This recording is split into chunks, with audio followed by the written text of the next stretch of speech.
दूसरा पत्र में आप लोगों के लिए बैंक शाखा से ऋण प्राप्ति हेतु पत्र लेकर आई हूं। तो देखिए, सबसे पहले आप क्या डालेंगे, विषय डालेंगे। विषय क्या है, ऋण प्राप्ति हेतु बैंक शाखा प्रबंधक को पत्र।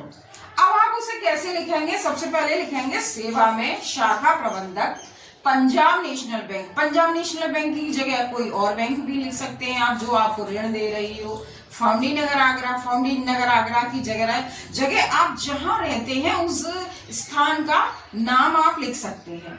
महोदय, सविनय निवेदन यह है कि 2022 की जगह 20 भी कर सकते हैं, 18 भी कर सकते हैं आप। मैं बरेली विश्वविद्यालय से बीए की परीक्षा प्रथम श्रेणी में उत्तीर्ण करने के पश्चात या बाद कुछ भी कर सकते हैं। अब तक मुझे कोई रोजगार प्राप्त नहीं हो सका है। मुझे ज्ञात है कि विभिन्न सरकारी योजनाओं के अंतर्गत आपका बैंक भी बेरोजगार युवकों को कितना 50,000 रुपए तक ही ऋण सुविधा प्रदान कर रहा है।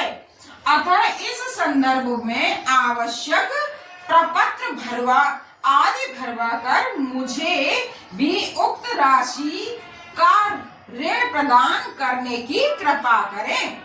अब आप क्या लिखेंगे, धन्यवाद और दिनांक, यानी जिस दिनांक आपको ऋण प्राप्त करना है उस दिनांक कि आप क्या डालेंगे, दिनांक डालेंगे यानी डेट डालेंगे। उसके बाद प्रार्थी आप लिखेंगे। प्रार्थी लिखने के बाद आप अपना नाम लिखेंगे, पता लिखेंगे। अच्छा, एग्जाम में ये सब लिखने की आवश्यकता नहीं है। प्रार्थी लिखने के बाद क्या लिखेंगे आप, XYZ लिख देंगे। दिनांक की जगह जिस दिन आपका 24 फरवरी का आपका पहला पेपर है, हिंदी का पेपर है, तो आप 24 फरवरी डाल दीजिएगा। तो इस तरह से आप शाखा प्रबंधक को पत्र लिख सकते हैं। तो आइए चलिए शुरू करते हैं। देखिए, सबसे पहले आप क्या डालेंगे, विषय डालेंगे। जो भी विषय है उसे डालेंगे। उसके बाद अब फिर जिस टॉपिक पर आप लिख रहे हैं उस टॉपिक को डालेंगे।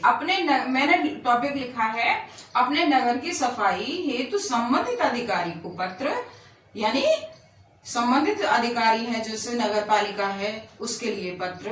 तो देखिए, सबसे पहले आप लिखेंगे सेवा में अधिशासी अधिकारी नगर पालिका आगरा। मैं आगरा से रिलेटेड हूँ इसलिए मैंने आगरा लिखा है। और आप जहां से भी रिलेटेड हैं, आप जिस शहर में रहते हैं उस शहर का नाम लिखेंगे, उत्तर प्रदेश। अब उसके बाद महोदय में आपका ध्यान क्षेत्र, नगर या नगर भी लिख सकते हैं, मोहल्ला भी लिख सकते हैं, और मोहल्ले का नाम जिस मोहल्ले में आप रहते हैं। क्षेत्र में व्याप्त गंदगी और दुर्दशा की ओर आकृष्ट करना चाहता हूं या आकर्षित करना चाहता हूं या चाहता हूं कि यहाँ नियमित रूप से सफाई न होने के कारण गंभीर बीमारियां होने का खतरा अत्यधिक बढ़ता जा रहा है। काफी समय से यहाँ सफाई कर्मचारी सफाई करने नहीं आता है। यदि गंदगी फैलती रही तो महामारी भी फैल सकती है या महामारी फैलने की आशंका बढ़ सकती है।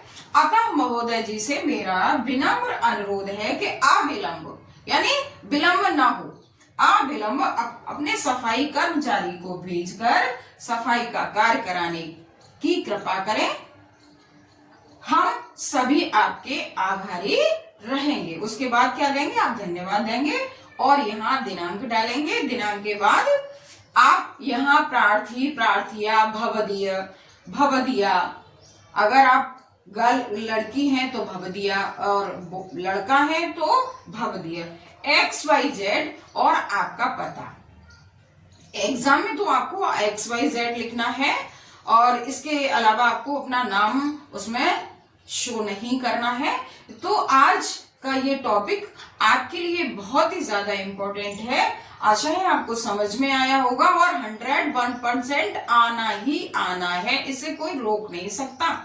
तो ये कितने नंबर का आएगा, 7 नंबर का आएगा। आशा है आपको समझ में आ गया होगा। अगर मेरा वीडियो पसंद आया हो तो लाइक कीजिए, सब्सक्राइब कीजिए, शेयर कीजिए और धन्यवाद।